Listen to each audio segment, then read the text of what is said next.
propaganda of abstinence is key and it's just for procreation and God and state or whatever. Just, we're humans. We like to fuck. Let's do it safely. Let's do it pleasurably. Here's all you need to know. And consensually, of course. Consensually, yes, absolutely. But that is a huge thing I would change. The following podcast is for informational purposes only and does not constitute legal, medical, or any type of professional advice. While we strive to provide accurate and up-to-date information, laws and regulations surrounding sexuality, relationships, and consent can vary by location and are subject to change. If you have specific legal or medical concerns, we strongly recommend consulting with a licensed professional in your jurisdiction. Listener discretion is advised, as this podcast may discuss adult themes and sensitive topics. By continuing to listen, you confirm that you are 18 years or older. Welcome to the Siren of Freedom podcast, sounding the alarm by bringing clarity and freedom to the realm of sexuality. Our aim is to give others a place to share their stories and release themselves from the weight of shame and guilt.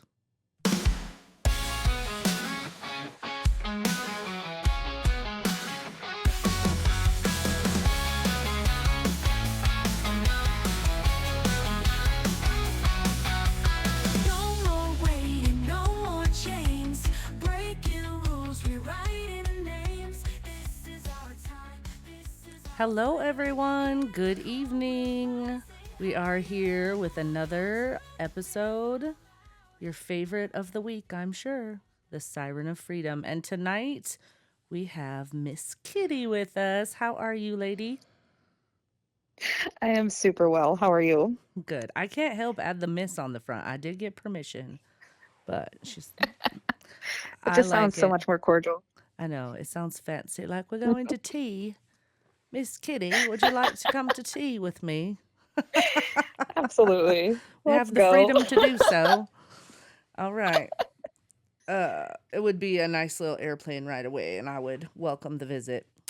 But let's dive right in. Let's find out about you. Like, I'm excited because I don't know very much about you. I just met you recently, so I'm excited to dive into everything all the way from childhood to where you are now. So get us started. Tell us, the usual conversation is how did you grow up? What was your family dynamic like?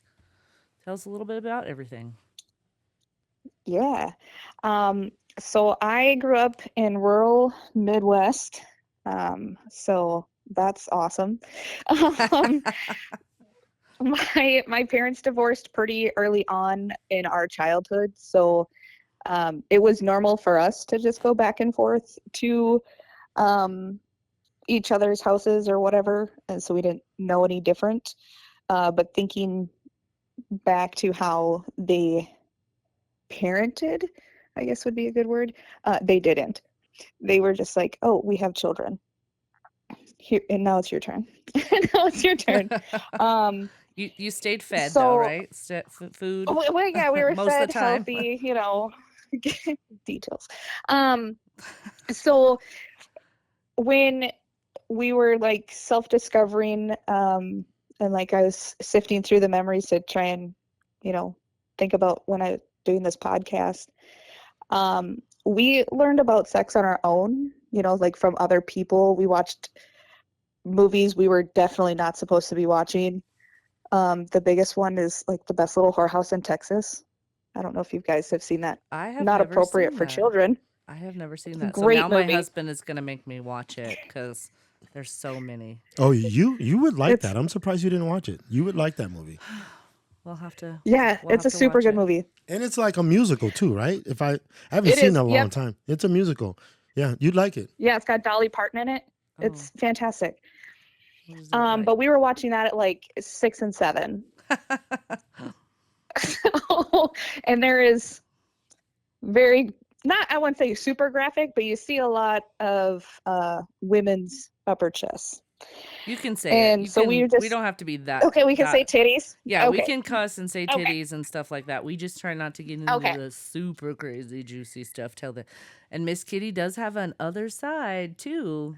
It will be exciting to hear that Mm-hmm. part, but we always like to get in, find out the groundwork, and tease everybody a little bit and make them excited for when Patreon goes live here soon. So. Oh yeah, Kitty has 9 lives. Um,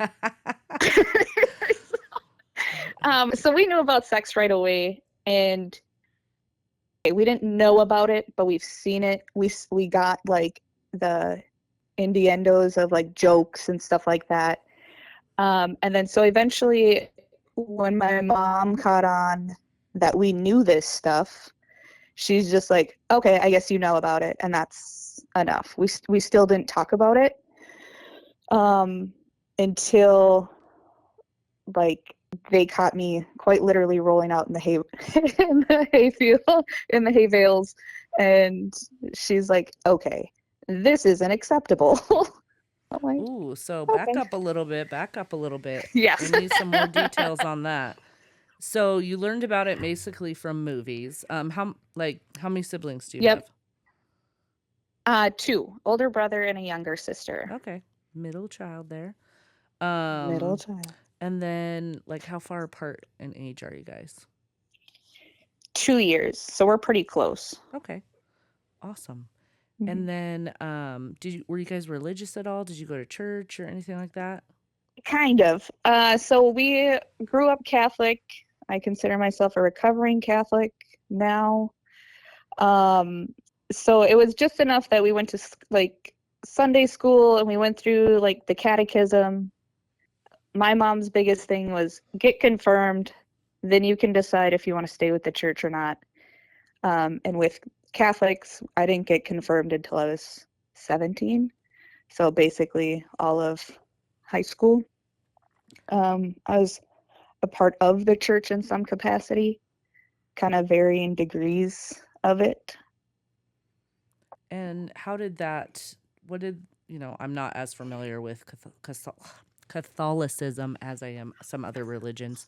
So what did they teach you about sexuality and sex, and how did it have any effect on what you did or did not do? A little. So being able to, I guess, explore freely, like with movies, and then like I was big book reader, still am. I kind of deep dived into, okay, well, I see it as a powerful thing for women to initiate and have that like sexual prowess and, be somebody. So what does that mean? And then exploring other religions and stuff. And then when I'd go to catechism or like the classes for us to get confirmed and to go through all the sacraments or whatever, then it's, well, abstinence is obviously the first and foremost. Right. And then if it wasn't abstinence, then you have to do it with somebody you love. So I feel like it tainted how I perceive love, because I'm like, well, I can love anybody. For 15 minutes, right? I mean, I just Well, picture going and be like, hey, I love you because I want to have sex. yeah, You want to love me for 15 minutes? I basically. can love you for 15 minutes. And then it also kind of played at a part where both of my parents were not super touchy-feely parents. They were like love from a distance parents. So I felt very touch-starved as a child, and then getting into the hormones, you just want to touch everything. So it was very confusing because I was like if they're touching me, then that means they love me, because I guess that's how I perceived it. And it actually stayed with me for a good decade or so before I realized that's what was happening. So I always got very confused when I'd go to church and they'd talk about how, it's only for marriage or for procreating. That feels wrong. I guess that's kind of where the shame started coming in too. Because I'd have very like explicit thoughts. I was very sexual. Like people were asking me things, even though at that point, like I hadn't even lost my virginity. So I was just. How old was that then?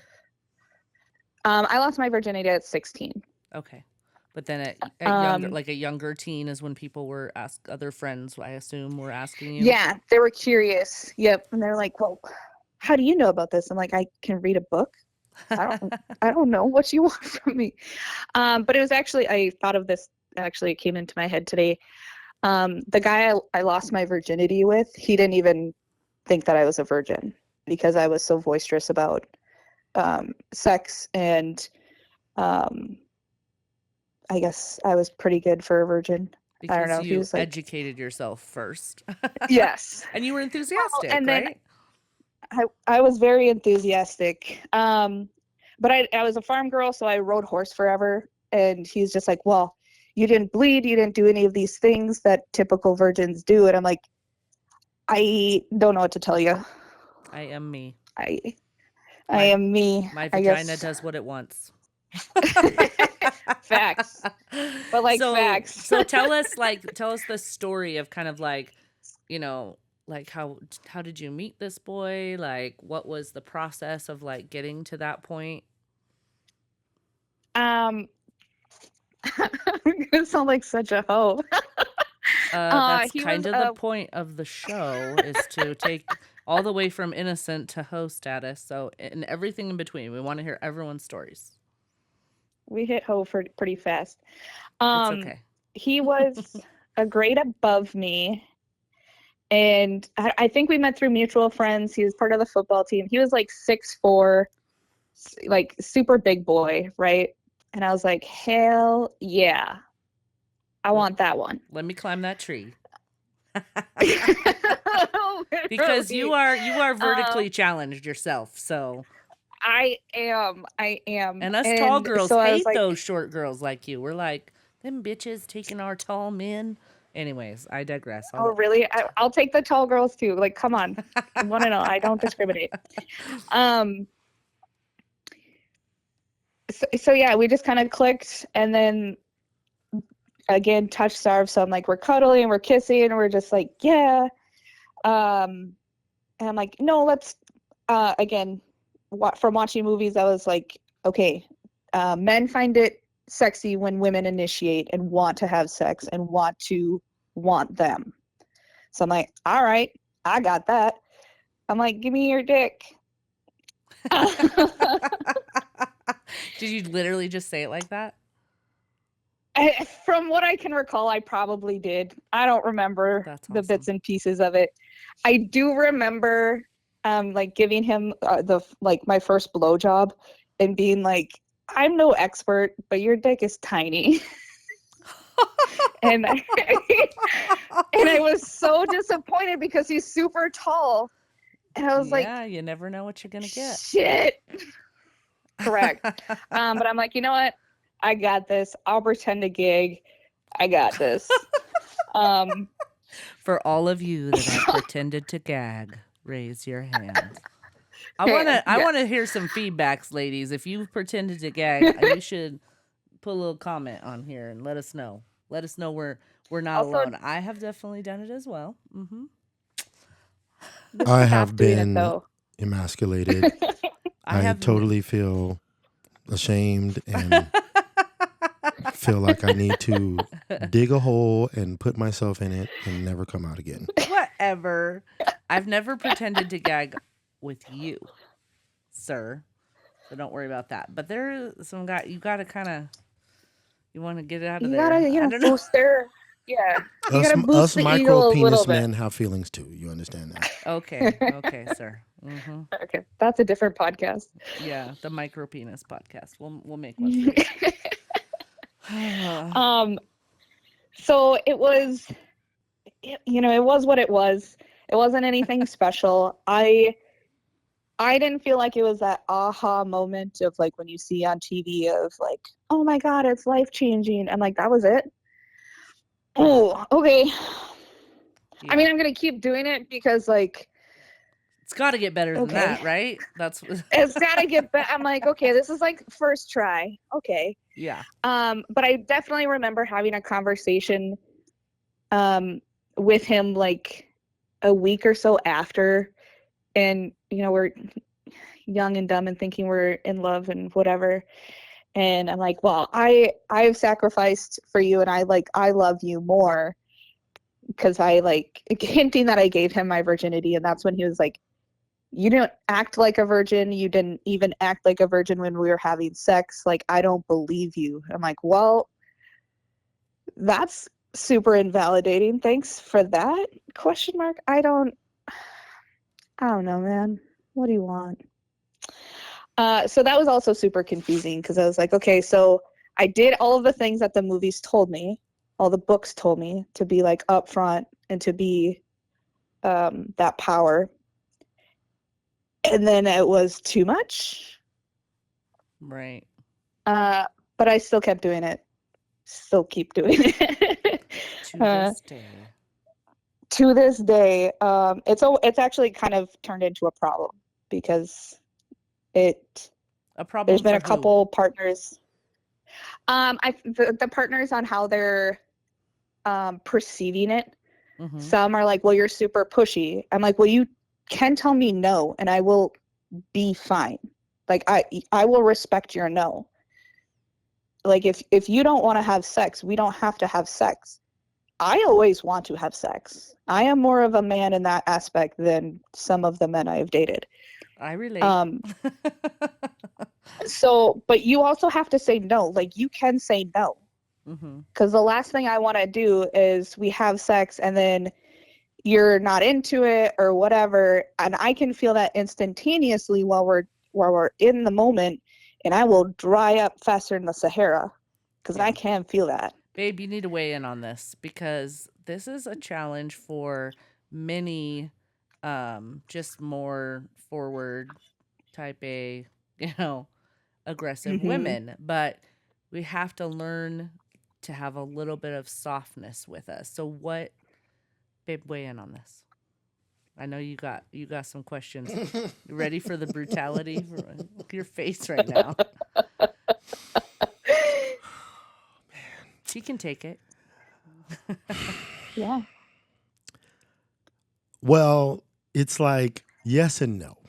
We can say no, but I think one of the things the movies and books might not have said is that makes you perfect for some, like me, but not perfect for most. Because they're used to timid women who want to act like... Society says, act like you don't want it. Society says, act like you don't need it. Society says those things. So we are programmed to get past those barriers. And then so when we run into someone like yourself and Siren, we're just not programmed on how to take it. We are programmed on how a virgin should act. And that's what he's saying. He wasn't trying to invalidate your feelings.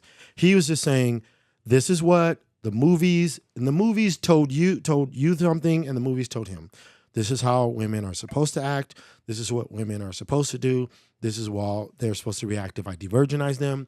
And then so you said, oh, you can say no. Are you kidding me? Like, if that secret got out that we told our wives no, do you know what our friends would say? Do you know? And I think Siren should share her story about her ex-husband and what, a lot of people said to him. So yeah, we can, as much as we can stand up and, be counted as somebody different. But it's like, man, we're not taught those skills. And I was just a young perverted child myself, and I just thought differently. But my thing is like, we can, but we're not trained on how to. And we think weird. I, to this day, think something wrong with me if I say no to my wife. And she is insatiable, like ridiculous. I had to learn to say the Spanish word for satisfied so I can let him know. I said, I'm satisfied after the first orgasm. But in 5 minutes, if you want to go again, I'm ready. Right. It's not a requirement. But yeah, with my ex-husband, he tried to seek out some counsel from other men. He's like, like, hey, how can I up my drive? My wife just, and all they did is roll their eyes at him and said, must be nice. Right. There was no real help. So, and I can't get help to this day. None of my boys will take that seriously. And none of my boys want to hear it. Nobody wants to hear it. Yeah. It's like, shut up and sit down. Yeah, which is not fair. That's so sad, though. Which it's not fair. That's super sad. And a lot of times it's not like, my husband tells me all the time, he's like, mentally, he's like, I want you all the time. But he's like, sometimes my body just needs a reset. And so that's what I had to come to understand is, I can still be sexy and sexual. And then it's more about like, I'm just sexy and sexual. And then when he's ready, then he will just respond to that, So it's just a little bit of a dance that you have to do. Yeah, and I'm just kind of talking about society. My boys I will kill for these guys. Like, they're my best friends.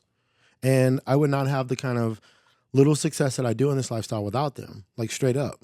But, like, I wouldn't even know what to say to a guy because, before I met you, I would have done the exact same thing.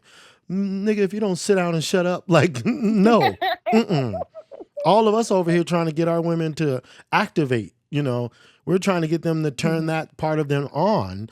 And you over here complaining that it's on too much. Shut up and, but so I was just saying, I'm not trying to invalidate your feelings about it, Kitty. I was just saying, no, it's just not that easy for men to be like, no. We're told all the time, you the best thing in the world is have this woman that wants to fuck a lot until you get a woman that wants to fuck a lot. No, absolutely. And that was, that came more apparent like during my first marriage, and his drive was super low. I guess we'll get into that later. Well, but like super his low? drive was low. Like, how often would you be? So actually, when we first started dating, he had a huge issue with ED. Oh, okay. And because of he got a DUI. And so all he did was like work, masturbate, and game. Like, that's all he did for like a year and a half. So when we first were fooling around, it wasn't super noticeable because like I'd go over after his shift or something and I'm like, oh, he's just tired, so it's just like a quick round, like 10, 15 minutes. I'd fall asleep. He'd go game because he was used to working at night. And then, like, I'd just leave because, like, that we were done. We were done. Like, that was enough. Thanks. And then once we started getting serious, and, like, I would, because we weren't official, I was going to get my dues paid somewhere else, Once we started getting official, I noticed that he wouldn't stay hard, or he would need, like, porn or something else. And I was like, okay, a one-off, sure, but if this is going to be a habit, we need to have a conversation.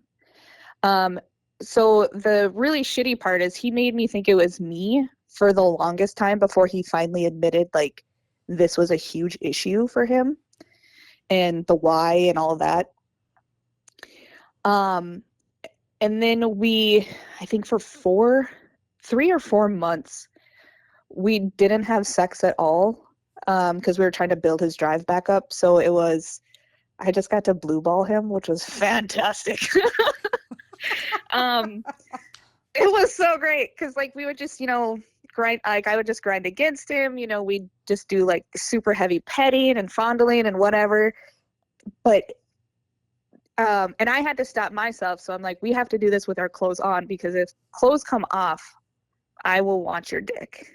And that's a problem. I don't even know how you could do the dry humping. I would be like, oh, well, nothing was dry, but I was gonna say I'm probably gonna like squirt through my clothes or some shit. Oh yeah, we did. It was always a mess, but it was so great because then he really, in a way, it was great because he finally got to attune to my body, So when eventually we got to the point where his dick worked, we were having great sex. And then once we kind of got engaged, we were living together. We were on kind of opposite shifts, or he would do like 12 on during a day or versus a night. His shifts were really weird. He got out of the funk of like, he was always tired. I'm like, that's cool. But I have needs. And I don't want to keep masturbating in the bedroom while you're gaming. Yeah. So we asked to have a conversation. Was this like in your 20s? Like,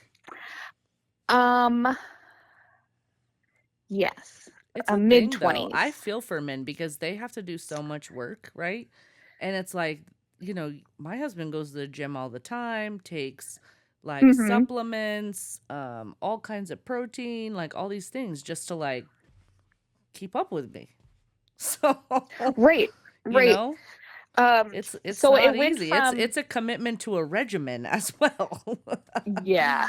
It's not just I'm tired, but we were, Yeah, mid-20s. So like there was really no reason. And then there was a point too where I found out he still had a porn addiction.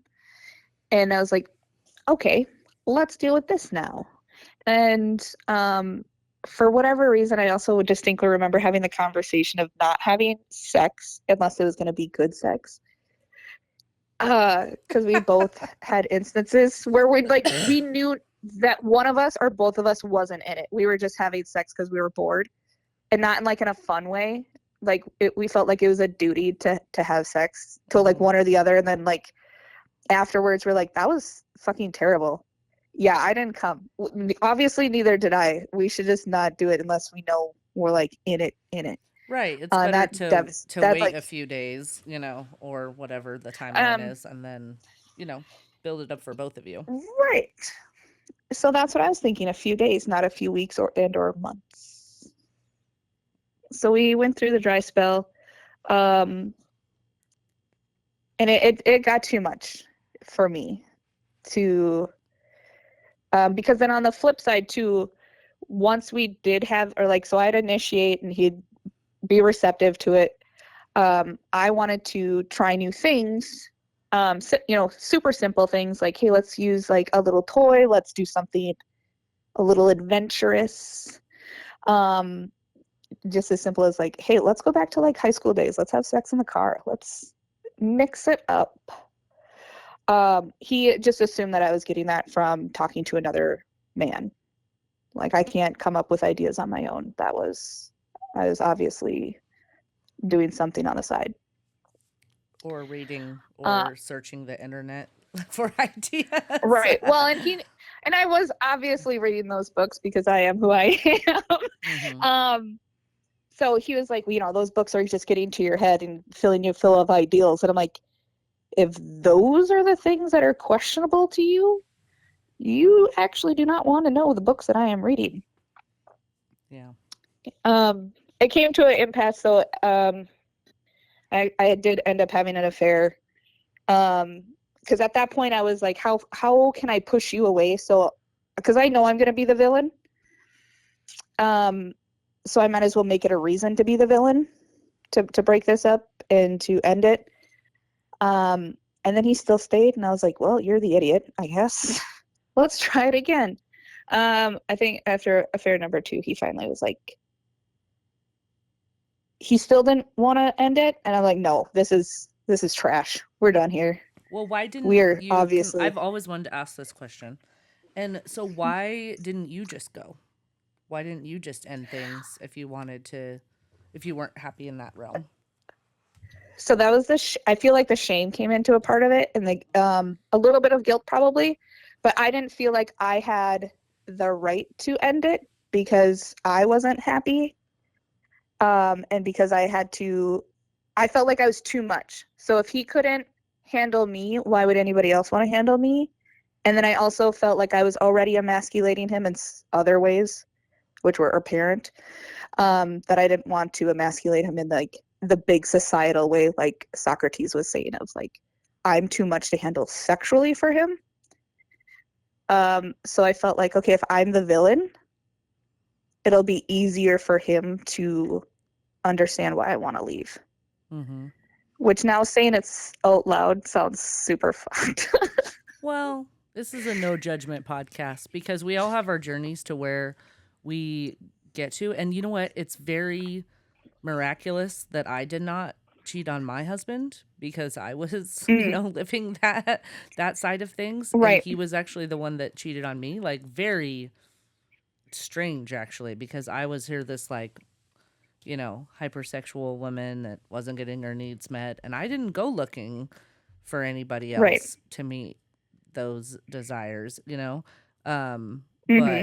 I think that I just became so frustrated, right, that it caused all these other, communication breakdowns. And then, next thing you know, he finds someone who just listens, so it's, we're not in a, like, everybody has a different path and a different journey of how they get where they get. And so, we've all done wrong things, we've all done right things, but we're not here to, like, tell anybody what's right or wrong for them. We're just here to hear your story, and what happened. You know what I mean? And it helped shape you into who you are today, and you learned what you learned from it. And what do you think, Socrates? You got any questions about that? Man, there's so much to unpack there, but I'll just ask this because this is where my brain goes. Are you familiar with red pill content? The what? Red pill or manosphere or Andrew Tate type of content? Yes. Okay. Yes. Do you understand? I just have one question, and then maybe it's not sarcastic and it's not meant to jab or anything. It's really just an informative question. But do you understand the, I don't know, like, nuclear bomb you just planted for them right now? The things you said about him and how you went from being unsatisfied to divorce is what the red pill, like, uses as, like, the firebomb. Like, this is what women would do to you. So I just want to know if you understand that reference so we can move on to my next question. Oh, yeah. I blow shit up. Okay, perfect. So with that being said, I love it because I am actually not red pill, and I am against it, but I think it's addresses a problem where it adds terrible solutions. So the problem is, you said you didn't feel like you had a right to leave. Why? That's my first question. Because from a man, we're like, the way on the outside it looks like, I'm not happy, and so I'm choosing to emasculate him. I just stopped at the sexual emasculation. But is that what happened? No, there were... I knew I was emasculating him in other ways. Like, I was the breadwinner. I mean, even though he had a steady job and all this. So I knew that. And it was one of those things where he's like, oh, that'll never be an issue. Like, oh, you can take care of me. Like, we had those kind of conversations of, like, ha ha ha, like, new age. Yeah, you be the breadwinner. We moved a state over because of my job, and, like, he was able to get a job, but because of his history with his DUI, it took forever. But I also found out, like, along with the porn addiction, like, he was hiding how much he was drinking from me. And that was the biggest strain. But I also, how do I word this? So, like, in the midst of all of the things that were happening, randomly in the night when he was completely wasted to the point of almost being probably blacked out, he would wake me up and rehash these conversations that we had, like, in the beginning of our relationship, of, like, body count and who is the best person I ever fucked, or all of these things. And I'm like, what is happening right now? Like, this has nothing to do with our current sex life, our life right now. Like, why is this in your head? And why do you have to wake me up out of a deep sleep at 3 a.m. to have this conversation? And I still, with all of that going on, and even when he found out about the affairs and stuff, it still felt like I could not leave. I don't know how to put it into words, but it was such a visceral feeling at that time that I was like, I am stuck and I don't know how to get out. And you guys didn't have kids, right? Okay, no. Yeah. So it was kind of like an emotional prison. Yes, More very than much so. were you financially dependent on him? No, absolutely not. Yeah. So isn't it crazy how we make these cages, right? We've talked about this before, babe, is like we make these cages and we put ourselves in them and throw away the key. And it's like we're the only one that can free ourselves from that. And it's like, Yeah. There was multiple reasons that you could have and should have left, but you had created this cage for yourself, Right. with all these factors. And so how did how did that end? And then, what was the next step for you after that? I believe it hit like a head when my parents came to visit us, and it was so tense. Oh God, it was so tense. And then it was almost like we were sugarcoating everything.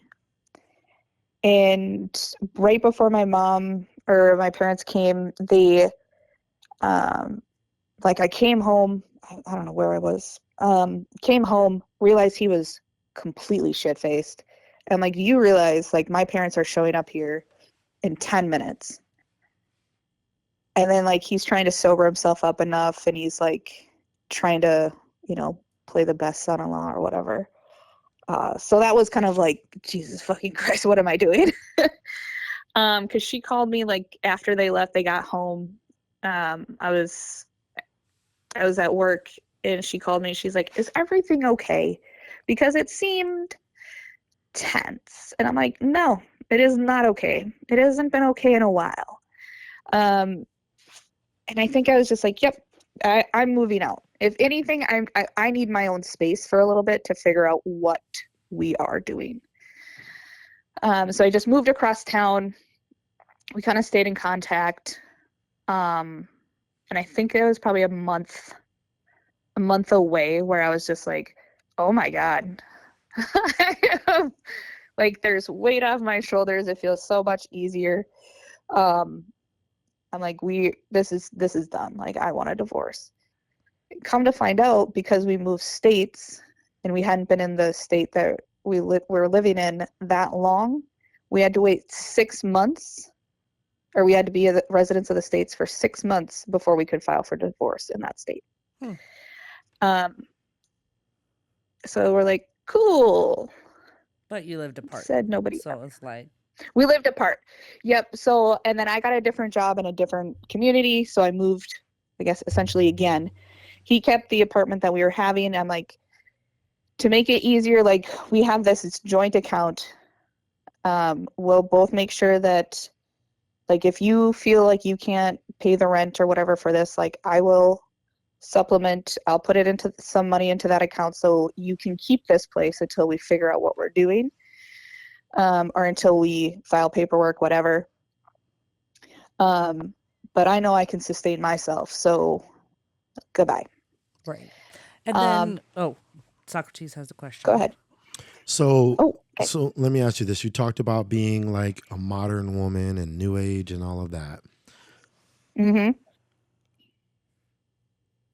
This, moving forward, knowing what you know now, would you be in a serious relationship with a man that does not make and doesn't have the ability to make as much money as you do? Not necessarily. I don't care about that.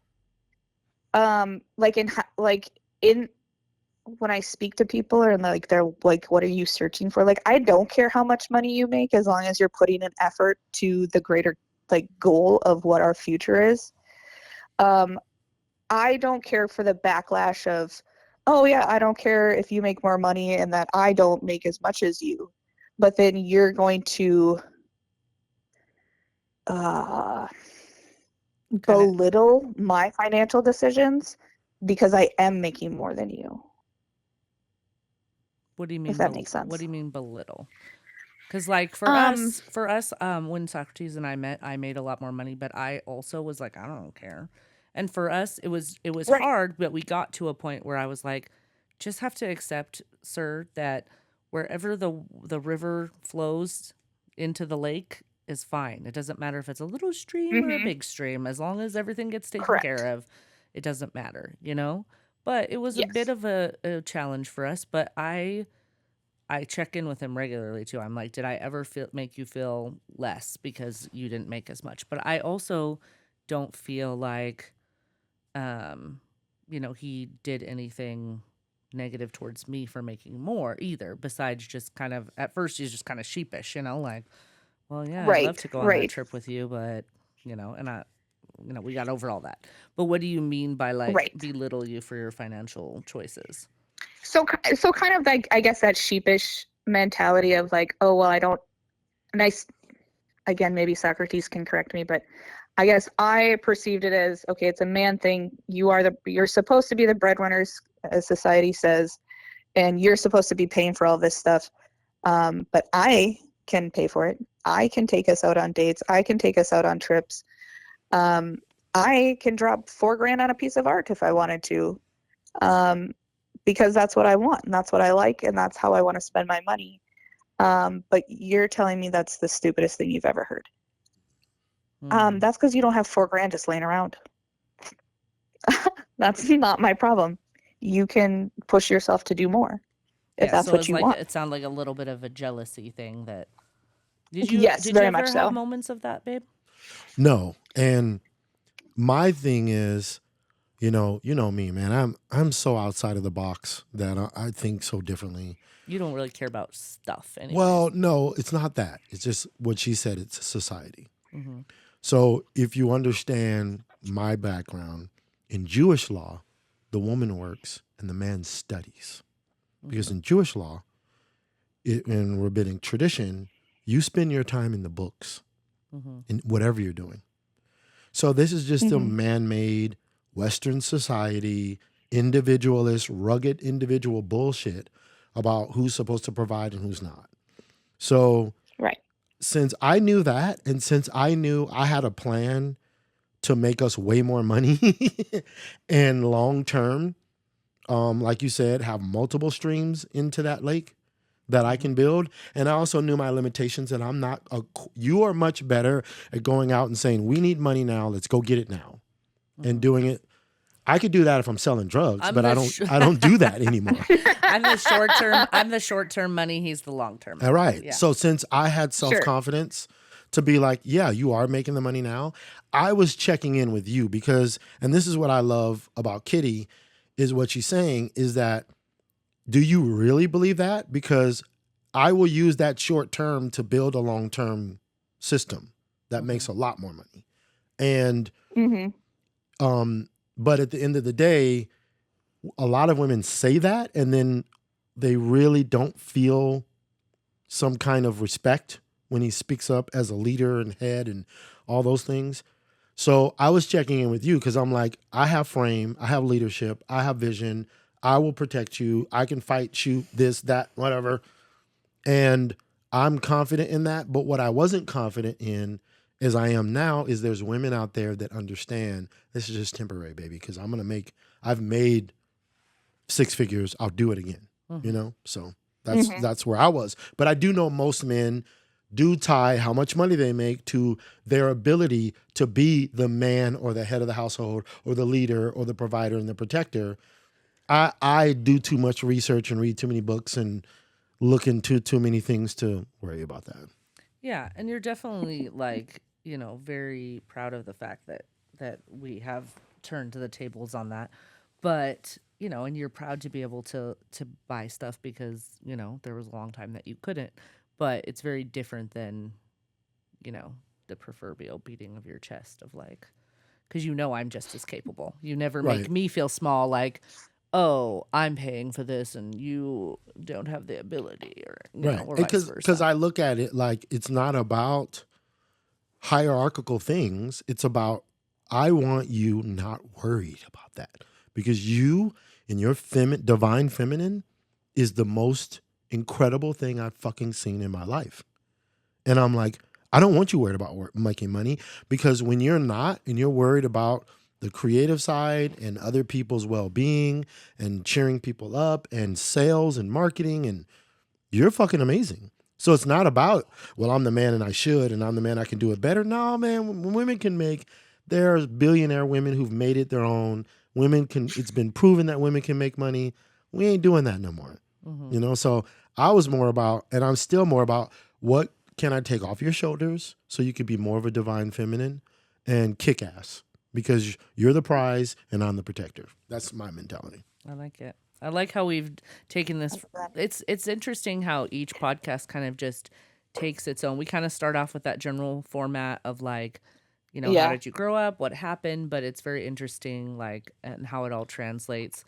But now as an adult woman that you're single now, right?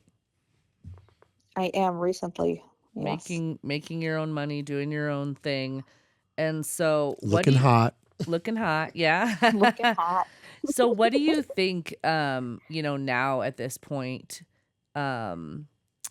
is just like your focus in that area of sexuality? Like, who is Miss Kitty being out there as a sexual being? Like, what would you say the characteristics that embody who you are now after all this time? Ooh, that's a great question. Mentally, I feel like I want to go back to that hoe phase of just like, all right, let's just fuck everything out of spite, out of pleasure, whatever. But rationally and like in my body, like when you feel deep into it and when you ground, I know that I want to be so selective that I would much rather use my own hand than deal with people's audacity. Mm-hmm. So sex is great, but people are not. Correct. That's the general rule of the universe. But so I'm much more selective as far as who my partners are. I have like a list of rules or more boundaries of like any potential. I'm like, hey, here's my boundaries. If you cannot even hit any of these or like understand them, we're not doing anything. Like, I'm not wasting my time. I'm not wasting your time. Mm-hmm. I am not looking for a happily ever after. Don't want that. Been there, done that. I want to be single. You want to be your own happily ever after. Correct. Which is super hard. I'm still in a rural area. And I'm a transplant, so everybody's cliquey. Everybody's already been married for 4 years and has 3.2 kids, and which is great. That is their dream. It is hard to make friends or lovers, acquaintances, whatever, in that type of environment. Mm-hmm. So I feel, and especially my job is very public, I feel I have to go out of area for that. Yeah, and it's not like you meet a lot of good candidates in your industry. Do you want to tell us a little bit about what you do? So yes, I am a mortician. And so I've always, for the majority of my career, I've been in rural areas. There was actually a point where one of the ladies, one of probably the church ladies that I had a service at, they're like, oh, come over for Bible study. I'm like, girl, I don't own a Bible. And she's like, no, it's mostly wine and cheese. And I'm like, all right, I can get behind that. And keep in mind, all of these ladies are old enough to be my grandmother. Those are the fun ones. And yes, but they're all gossiping about things that happened 50 years ago. And then they realized that they hadn't introduced themselves. And so I think there was about 8 or something of them. And so they go around, they're like, oh, I'm Ginger. You buried my mom. You buried my husband. You buried my sister. Blah, blah, all around. I don't know. I think I buried like 6 of their people. And I'm like, all right, I cannot go out in public. Thank you. So the community knows me as the mortician. Mm-hmm. That's it. That's my identity. So not exactly especially sexy. Right? Not exactly sexy. It is a very hard job as far as time,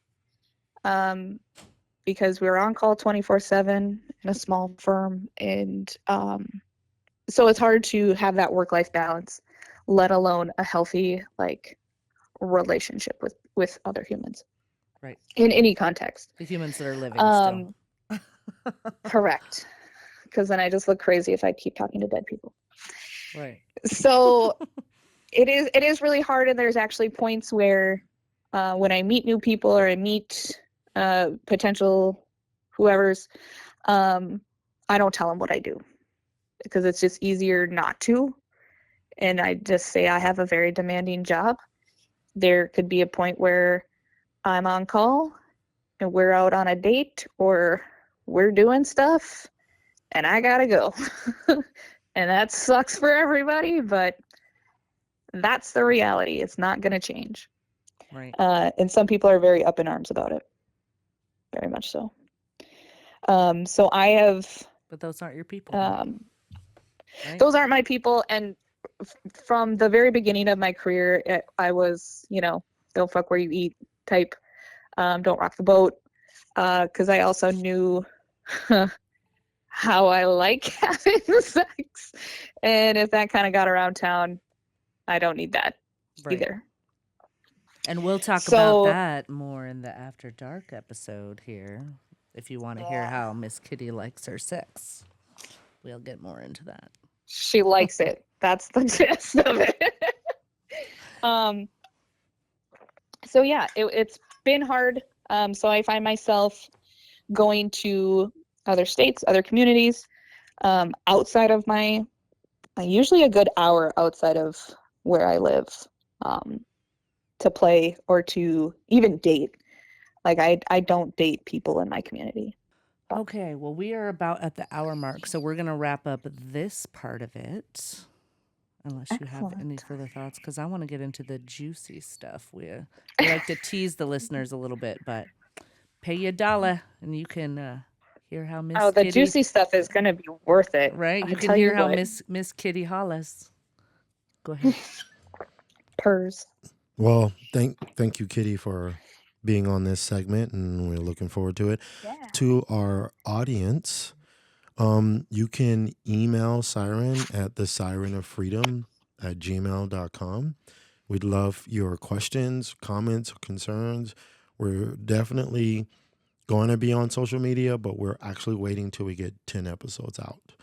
So if you have any questions, comments, or concerns, you can definitely email us, and we will take some of those questions and, answer them in our, frequently asked questions segment in the future. Yeah, or if you want to be a guest, if you want to share your journey and your story of sexual freedom, as you can tell from this episode, we kind of go on all different roads to hear about these journeys. So no story is too mild or too wild.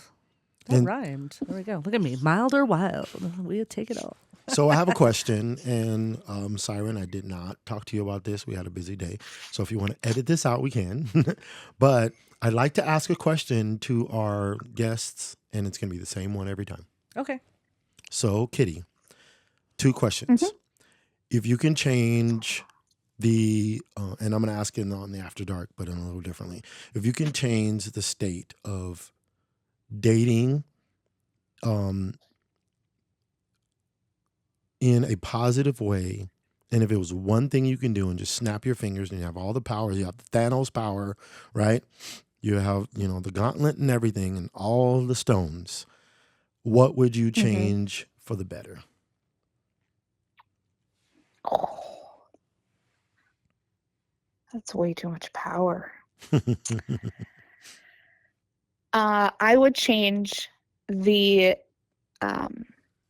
way we communicate about sex, how it's still considered super taboo, but just having it freely communicated, like, and that's very much our society versus other societies, or cultures, but just being able to talk about it freely, and not having all of this propaganda of abstinence is key and it's just for procreation and God and state or whatever.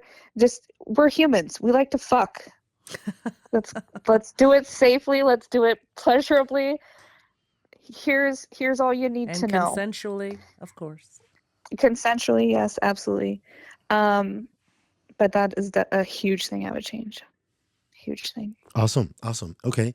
And then the second question, and I'm still working on formulating this, but what about sex is it that you love the most that people don't understand?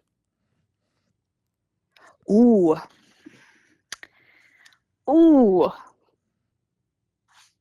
With the right partner, I feel that the complete surrender of one's being into the hands of somebody else is so powerful, pleasurable, and completely like brain shutting off, rebooting, just amazing to be able to just turn over and surrender everything and know that you're in good hands, that they know exactly how to do all of the things that you want them to do to get you to that hallelujah moment. and and then keep going so you have multiple hallelujahs and you're just laying in a puddle afterwards being like, yes. Right. The bliss. Give me a bath. I call it the bliss. Go to bed. Yes. Just I don't know how else to describe it, but I do think there's a moment of surrender that you have to have that trust. You don't necessarily have to be in a relationship or, but I feel like it's a very like cosmic type of connection that you have with somebody that you can just, all right, here you go. Love it. Here's everything that I have. All right, we're going to close out this segment so that we can move on to the other one because we try to keep it an hour or so. So we'll see you on the other side, Miss Kitty. Thank you for being here. In the dock. Yes, thank you. Okay. Thank you so much for listening today. We hope this podcast has been an encouragement to you. You can find us on our website, thesirenoffreedom.com, and also on social media and Patreon under the Siren of Freedom podcast. Your support is what helps us continue to sound the alarm of freedom.